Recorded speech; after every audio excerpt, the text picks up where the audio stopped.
기도함나이다. 아멘. 할렐루야. 네, 오늘도 좋은 날입니다. 오늘 하나님 말씀 우리 에베소서 4장입니다.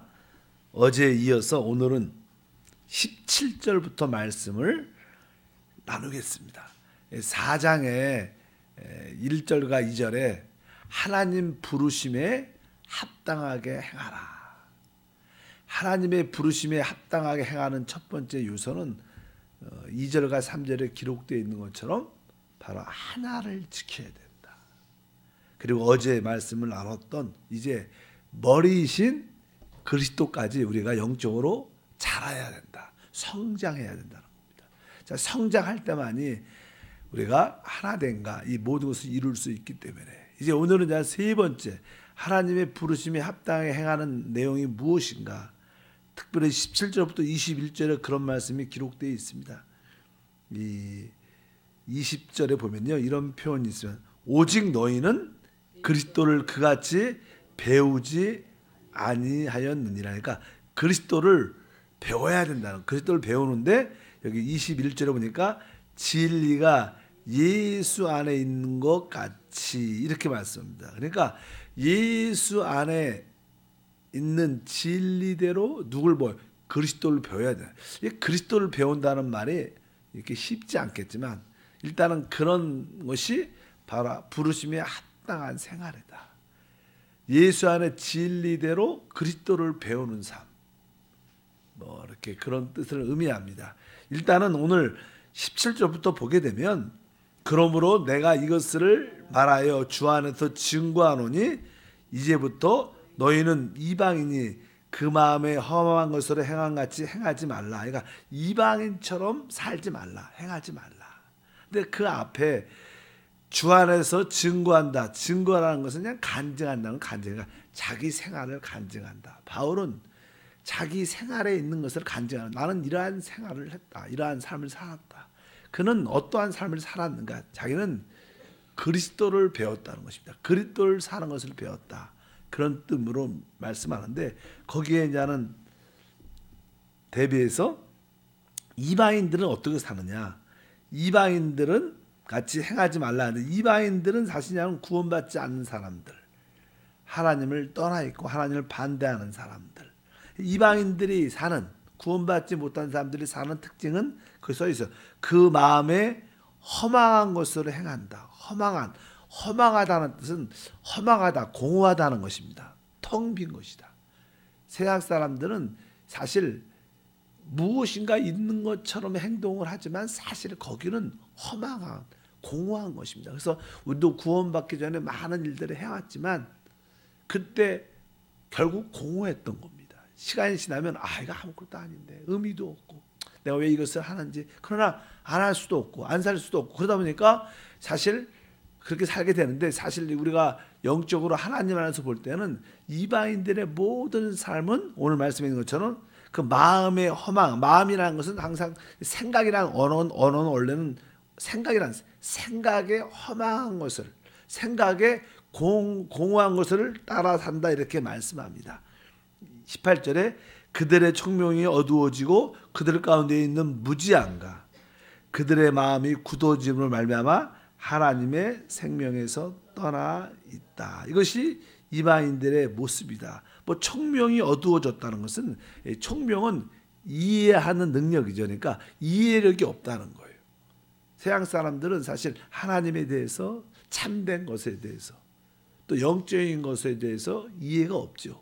총명이 어두워졌다는 것은 그 이해력이 어두워지니까 결국 그들은 무지해집니다. 그래서 그러니까 총명이 어두워지고 생각이 어두워지고 그들 가운데 있는 무지함. 이해력이 점점 없어지면 사람이 이렇게 무식해지고 이해하지 못하고 깨닫지 못하게 되죠. 그래서 그냥 무지함이 있다 표현하고, 그러므로 그들의 마음이 굳어진다.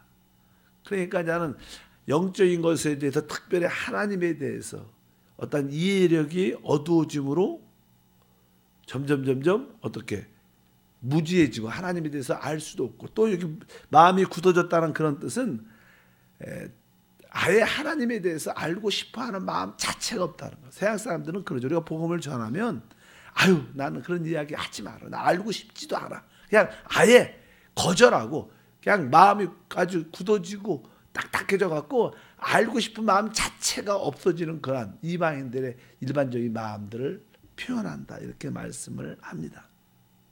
그 결과 어떻게 돼요? 하나님의 생명에서 떠나 있게 된다, 이렇게 말씀합니다.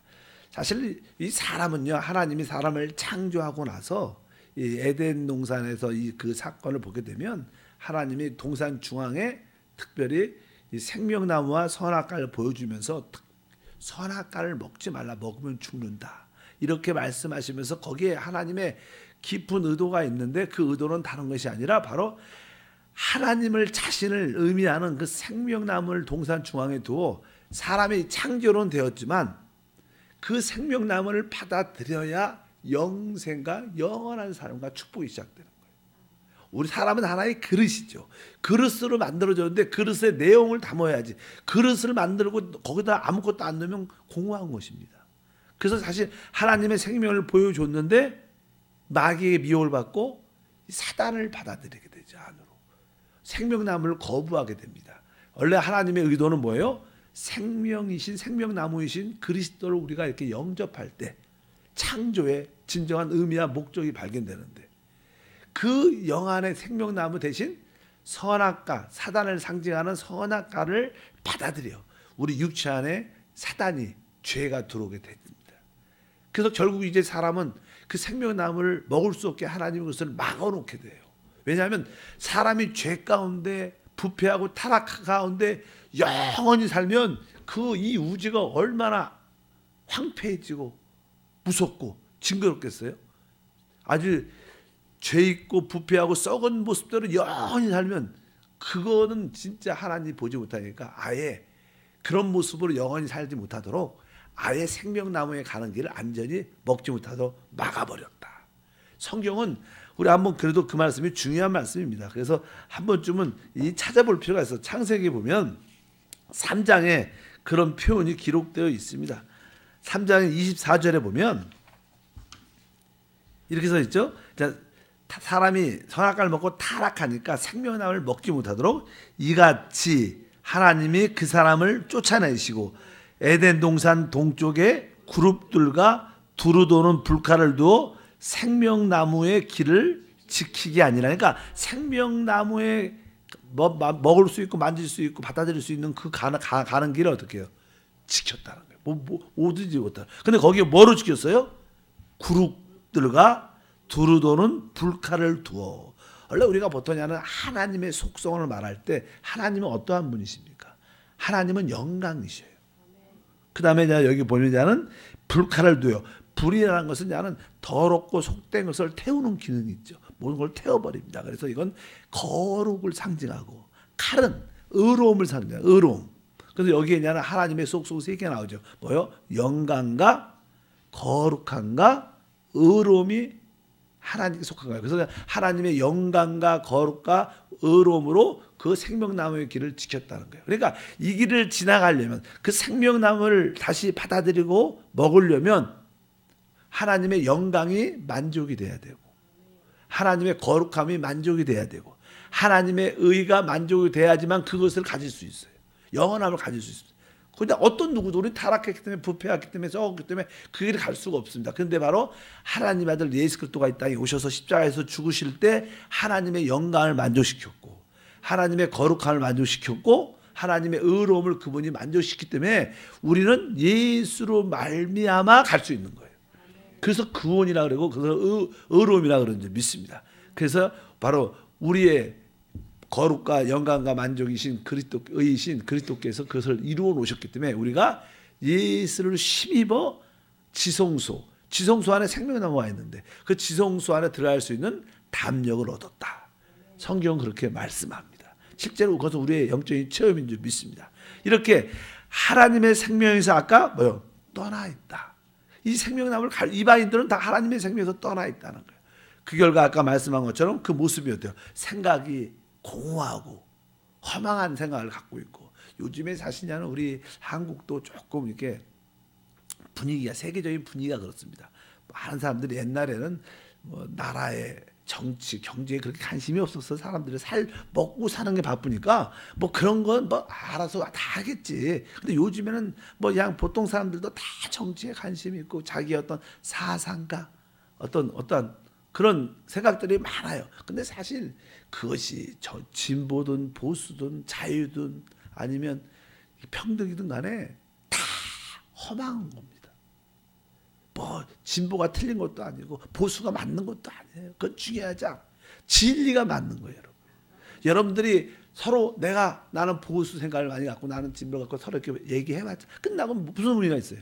그냥 허망합니다. 괜히 했네 이런. 서로 마음만 상하고 다 그런 것은 공허하고 허망한 거예요. 그런 거로 논쟁하지 마십시오. 가치 없습니다. 별로 의미 없습니다. 우리의 주권은 하나님밖에. 그분을 사랑해야 돼요. 그분을 이야기하세요. 남들한테 정치 얘기하고 시험 들지 말고 그런 얘기 절대로 하지 마세요. 여러분 그 사상, 여러분 생각에서 나온 사상하고 생각에 허망한 것을 따른다는 거예요. 이방인데 우리 구원받지 못한 옛날 모습이죠. 세상 사람들 다 그 맛에 삽니다. 뭐가 맞는 것처럼 다 허망하고 의미가 없는 거예요. 여러분 중요하지 않아요. 우리는 신본주의입니다. 하나님 중심주의입니다. 진보도 평등이든 그런 가치관은 사람들이 만들어낸 거고, 자, 근데 결국 다 실패해요. 그래서 주님이 오시는 겁니다. 뭐 이렇게 다 그것도 다 많이 해봤죠. 역사죠. 우리 지금 인류의 역사, 정치의 역사, 세계 역사에서 다 해봤어요. 사회주의도 해봤고, 민주주의도 해봤고, 다 안 된 거예요. 다 안 된 거. 다 실패합니다. 왜? 사람은 재성이 있기 때문에 절대로 그게 되지 않아요. 사람은 다 재성이 있기 때문에 자기 중심적인데 어떻게 평등이 돼, 어떻게 자유를 한다고 모두 잘 될 수 있지 않습니다. 다만 우리나라가 특별히 하나님의 교회들이 구원의 역사가 크게 일어날 수 있도록 안정되고 교회들이 왕성할 수, 복음을 전할 수 있는 기회를 주시옵소서. 이런 것으로 기도해야지. 그래서 여러분들이 뭐 진보든 보수든 뭐 자유든 평등이든 그런 별로 이런 것조차도 허망한 것이다. 공허한 것이, 그것을 꼭 기억하십니다. 그런 거 만지면 선악과라 마음만 상하고 나만 영적으로 죽습니다. 별로 가치 없는 겁니다. 그것도 꼭 기억하시길 바랍니다. 그래서 생각에 왜? 그거 다 이방인들이 하는 겁니다. 우리는 하나님이 주시는 의와 평강과 실학과 또 이 땅에 살아가면서 영적인 자유와 축복을 누려야 될 줄 믿습니다. 이방인들은 그래서 하나님의 생명에서 떠나 있다. 하나님의 생명에서 떠나 있으니까 그럴 수밖에 없죠. 그래서 19절에 보니까 그들이 감각 없는 자가 되어 자신을 방탕에 방임하여 모든 더러운 것을 욕심으로 행하되, 이렇게 말하죠. 그들이 감각이 없는 자가 돼요. 이방인들은요, 하나님의 생명을 떠나 있는, 하나님을 알지 못하는 사람들은 감각이 없죠. 여기서 말하는 것은 그냥 양심의 감각을 말하죠. 사람이 타락한 후에 원래 사람은 영 안에서 하나님을 경배하고로 되어 있는데 죄를 지니까 영이 죄와 허물로 죽어버렸어요. 그러니까 남는 게 그냥 마음속의 일부분 양심의 기능으로 하나님이 사람을 보존하려고 노력하셨죠. 근데 양심을 따라 살아야지 사람의 인성이 보존되는데 이제 양심도 다 버리죠. 요즘에는 뭐 세상이 다 그래서 양심대로 안 살죠. 양심도 다, 양심의 감각이 없다. 이방인들은 특별히, 그래도 우리 예수 믿는 사람들은 구원을 받으니까 영이 거듭나니까 양심의 기능이 보통 믿지 않는 사람보다 3배, 5배 이상 기능이 활성화돼요. 그래서 우리는 양심에 예민하죠. 근데 여기 보니까 감각이 없는 자가 됐다는 것은 뭐에 대한 감각이요? 양심의 감각. 그래서 이방인들은 양심의 감각이 없다는 거예요. 그래서 자신을 어디에 요? 방탕에 방임하여 모든 더러운 것을 욕심으로 행한다. 욕심이라는 것은 그냥 정욕을 말이에요. 정욕. 방탕, 정욕적인 방탕, 이런 욕심은 한마디로 정욕입니다. 저는 정욕이라는 게 사람의 육체 안에 박혀 있습니다. 그래서 육신의 정욕, 안목의 정욕, 이 세상의 자랑. 욕심이란, 정욕이라는 게 있는데, 정욕이라는 것은요, 실제로 어떤 의미를 갖고 있냐면 정욕은 충족되지 않는 거예요. 많은 사람들이 정욕을 따라 행하지만 사실 끝나면 또 공허하고 또 부족하고 또 괜히 그거 했네. 사람들이 정욕에 따라 술 좋아하는 사람은 술을 많이 먹죠. 술 먹고 나서 그 다음 아침에 하는 괜히 먹었네. 모든 이렇게 음란과 그런 모든 뭐 게임이나 뭐 사행성, 투기, 노름 이런 것들도 막 할 때는 막 재밌는 것 같지만 딱 끝나고 나면 다 허무하고 공허하고 방탕하고 또 그거 해도 만족이 없습니다. 끝이 없이 해도 만족이 없어요. 그런 것처럼 이 정욕적인 요소가 여기 써 있어갖고 그러니까 자신을 나는 어떻게 해요? 양심의 기능도 이제 마비됐으니까 그냥 육체의 정욕을 따라 하고 싶은 거 하는 거예요. 그러다 보니까 나중에 후회도 많이 하고 후회해도 또 거긴 귀신의 역사니까 또 후회하지만 또 할 수밖에 그걸 거부할 수가 없어요. 중독이 돼갖고 세상의 모든 사람들이 지금 그런 말씀. 그 정욕은 한번 따라가요. 탐욕스럽고 충족될 수 없는 그런 것을 정욕이라니까. 정욕에 따라 살면요 그것이 아주 뭐 충족이 되지 않는다는 것을 기억해야 돼요. 그리고 사람들은 그건 탐욕스러운 요소가 있기 때문에 그 정욕에 딱 붙잡히면 그것을 안 하면 안 될 것 같아. 그거 막 할 수 없이 막 힘을 다해서 막 하지만 결국 또 그 감정도 충족되지 않고 또 돌아가고 결국 육신이 파괴되고 사람과의 관계가 파괴되고 결국 자기만 망한 게 아니라 가족도 같이 망하고 쌍 같이 망하고 같이 죽게 하는 게 바로 사단의 전략. 사단이 뭡니까? 우리 인생을 도덕질하고 죽음을 멸망시키는데 그거의 핵심적인 무기가 뭐냐? 정욕입니다. 탐욕스럽고 충족될 수 있는 그런 정욕을 자꾸만 부추기죠. 그런 걸 부추기 위해서 우리 양심의 기능을 마비시키는 거예요. 구원받지 못해. 그것이 사실 포장된 이방인, 보통 이방인들의 삶입니다. 세상 사람들이 아주 이쁘게 포장을 하고 말하지만 다 근본에는 다 이런 모습이에요. 사람은 다 타락했기 때문에 똑같아요. 누구든지. 다 자기만 의로울다 그렇게 말할 수 있는 사람이 전부 있지가 않죠. 모든 대통령도요. 다 똑같습니다.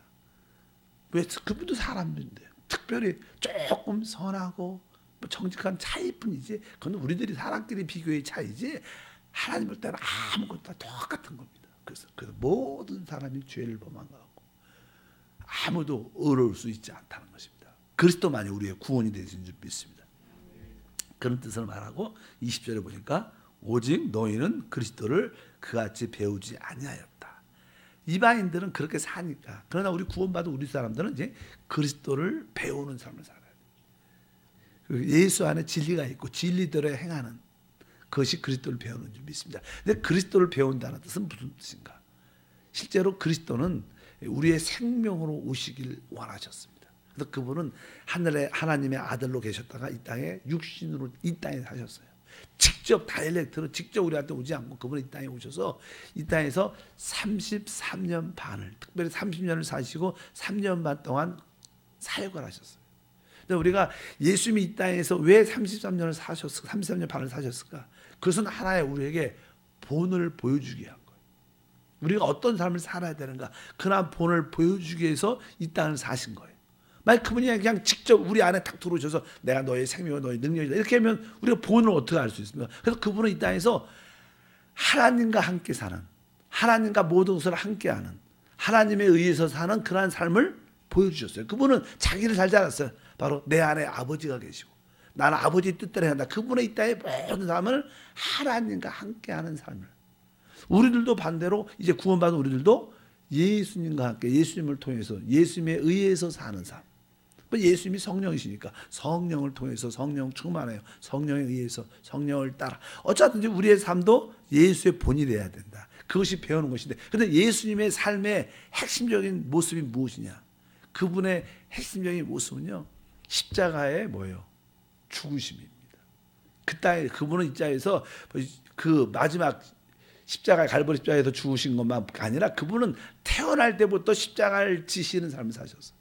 항상. 그러니까 우리의 참된 삶은 십자가를 지는 것인데 그 십자가를 진다는 영적인 의미는 침례를 의미합니다. 침례. 그래서 우리가 주 예수를 믿으면 너희가 믿고 침례를 받으면 구원받는다. 그래서 사실 침례란 단어는 되게 중요합니다. 신앙에서. 우리 교회도 이제는 예수를 믿으면 딱 두 가지 의식이 있죠. 딱 뭐예요? 침례 받는 거하고 또 하나는 성찬을 떼고. 뭐 다른 캐톨릭 같은 경우에는 그런 게 되게 많아요. 예식과 의식이. 근데 우리는 영 안에 있는 실제가 중요하다. 그래서 진짜 주님이 명하신 딱 두 가지. 침례는 받아야 되고 또 우리가 모일 때마다 성찬을 그리스도의 살과 피를 먹고 마심으로 주님과 하나 된가.